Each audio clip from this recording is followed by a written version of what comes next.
When Emily was brought to the hospital by ambulance, she was outfitted with a yellow wristband. Emily remained unconscious, so she was unaware of it. Her husband arrived at the hospital after dropping their children off with their grandparents. Upon his arrival, he noticed the yellow wristband on Emily's wrist. As a general practitioner, he instantly understood its significance, prompting him to call the police without hesitation. Upon the police's arrival at the hospital staff initially hesitated to grant them access. They believed the situation had escalated beyond reason and viewed Emily's husband's actions as crossing a line. However, he had no regrets. He saw this as his only chance to uncover the truth about his wife. Ultimately, the hospital had no option but to permit Michael to see Emily. When he entered the room, he was taken aback to see Emily still wearing the yellow wristband. He couldn't comprehend how medical professionals had made such a critical error, essentially playing with someone's life. Fortunately, Michael managed to convince the doctors that they had made a grave mistake. There was significant concern that he might not have arrived in time, raising questions about why Emily had received a yellow wristband rather than a red one.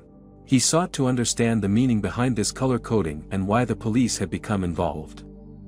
The chain of events commenced when Michael received a call from their neighbor, who had also summoned the ambulance when she sensed that something was amiss at their home. This neighbor typically observed Emily walking her dog at least twice daily but hadn't seen her at all that day.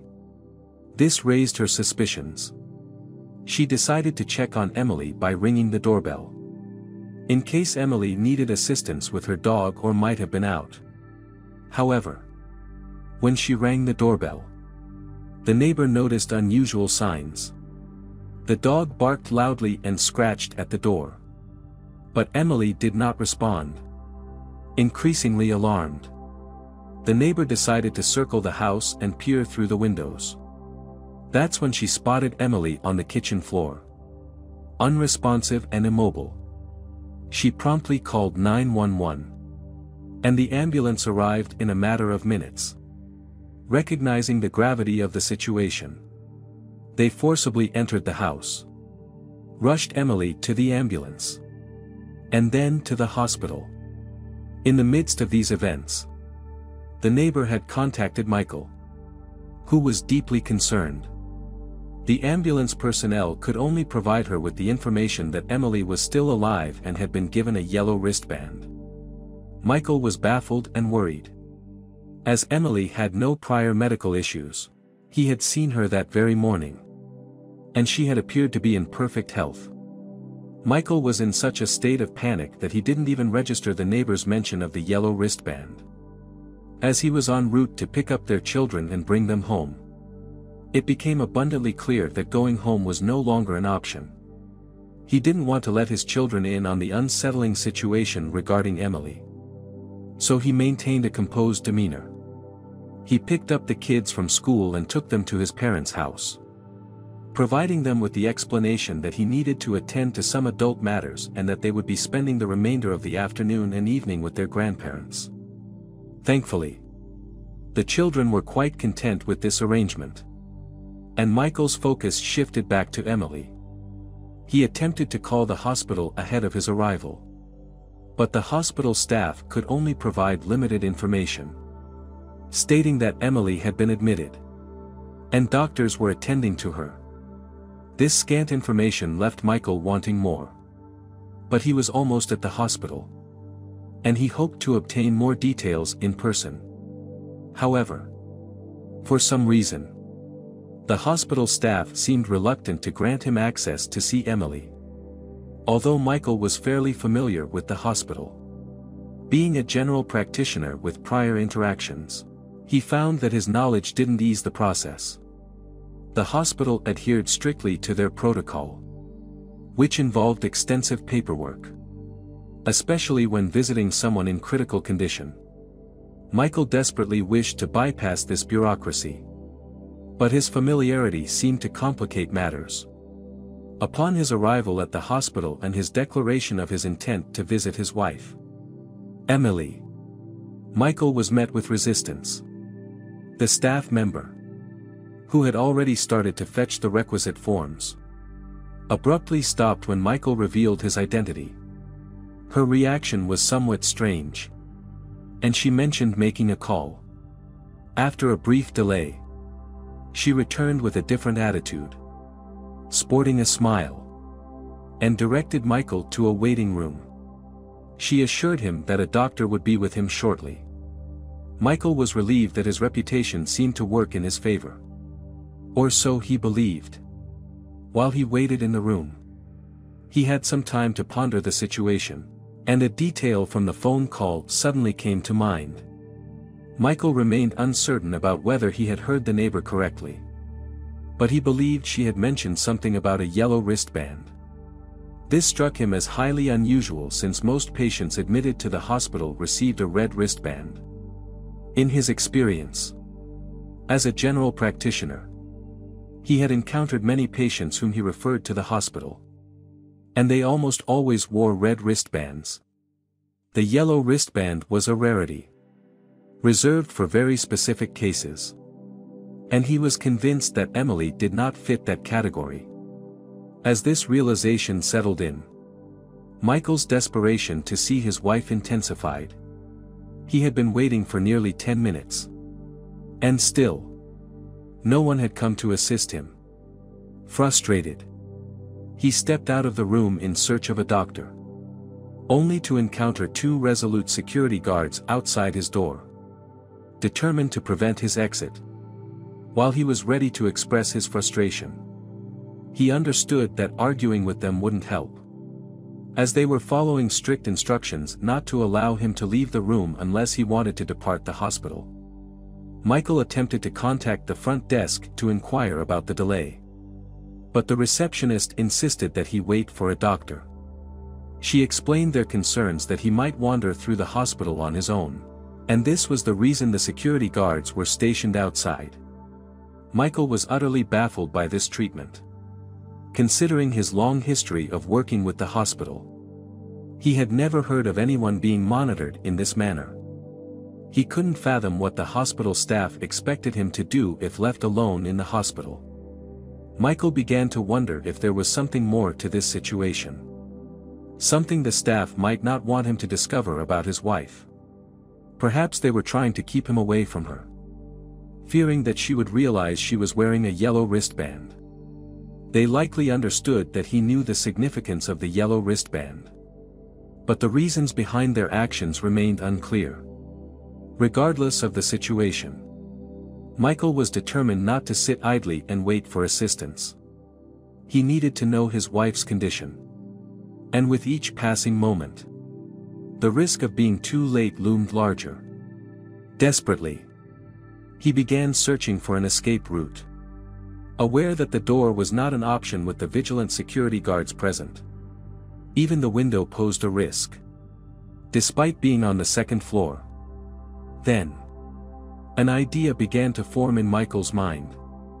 A potentially advantageous option presented itself through the window, which provided a direct view of the hospital entrance.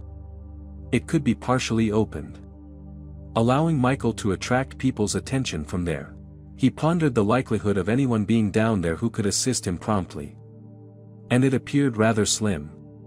However, he had an idea to summon people who could provide the help he needed: law enforcement. Swiftly, Michael contacted the police and managed to persuade them to dispatch a squad car to the hospital. The responding officers were taken aback by the hospital's approach, and Michael relayed that he had been trying to get assistance.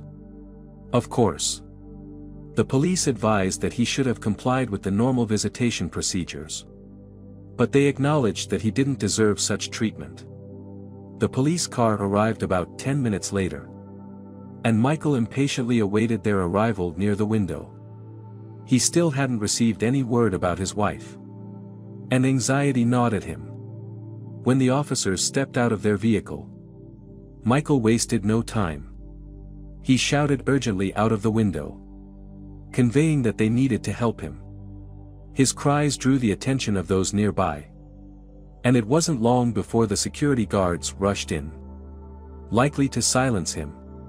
However, when Michael informed them about the police, their authority waned. They realized the police had witnessed and heard everything, and they would have to answer to them. The security guards were essentially unaware of the entire situation. As they had been assigned to ensure Michael didn't leave, one of the guards swiftly made a call, likely to the person who had given them their instructions. Following a brief conversation, the guards escorted Michael to the hospital's entrance. The officers had already entered and insisted on speaking with him. Hospital staff and patients took notice. Their curiosity piqued, unaware that 2 police officers were waiting downstairs. It was an unusual and chaotic situation, made even more surreal by the fact that Michael still had no information about his wife's condition. The officers were in conversation with a hospital director and a doctor Michael recognized as someone he had frequently dealt with when referring patients to the hospital. One of the officers requested Michael's account of the situation, and he began to explain. Michael was initially reluctant to share his story with the police officer, as all he wanted was to see his wife as soon as possible. However, the officer insisted, and Michael obliged. The officer appeared content that Michael's account aligned with the situation, making his job more straightforward. The officer ordered that Michael be brought to his wife, and a nurse promptly came over to assist. The officer accompanied them and began explaining the strange situation to Michael, or at least the parts he comprehended.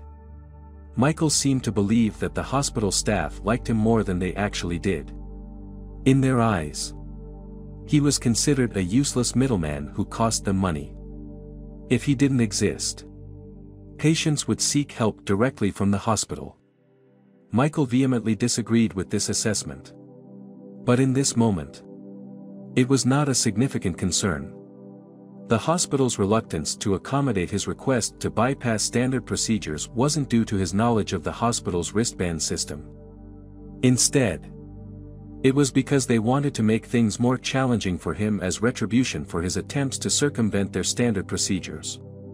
The officers also inquired about the yellow and red wristbands, but the hospital director merely raised an eyebrow in response, displaying a lack of understanding and recognition of their relevance. For Michael, many issues needed to be resolved with the hospital, but his wife's health was the top priority. The nurse escorted Michael to the room where his wife, Emily, was supposedly being treated. When Michael entered, tears welled in his wife's eyes. And there she was, Emily, lying peacefully in bed, not appearing her usual elegant self. But Michael recognized her nonetheless. He couldn't help but notice that she was still wearing the same yellow wristband. Michael turned to the nurse and insisted they had made a mistake. She needed to recheck it. The nurse obliged and looked up Emily's records in the system, confirming that there was indeed an error. The yellow wristband was typically given to new patients without insurance. And what made it perilous was that patients without insurance were not immediately treated in cases of life-threatening injuries or illnesses. This oversight could have led to a catastrophe. Thankfully, the nurse examined Emily's vital signs and determined that there was nothing seriously wrong with her. She had likely passed out due to dehydration, a habit she occasionally had of forgetting to drink water.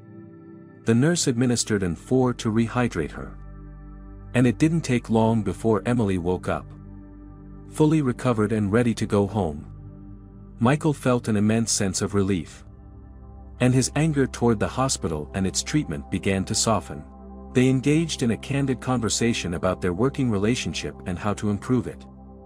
They eventually found common ground and reached decisions that satisfied both parties. In the end, Emily made a full recovery, and they could put this challenging episode behind them.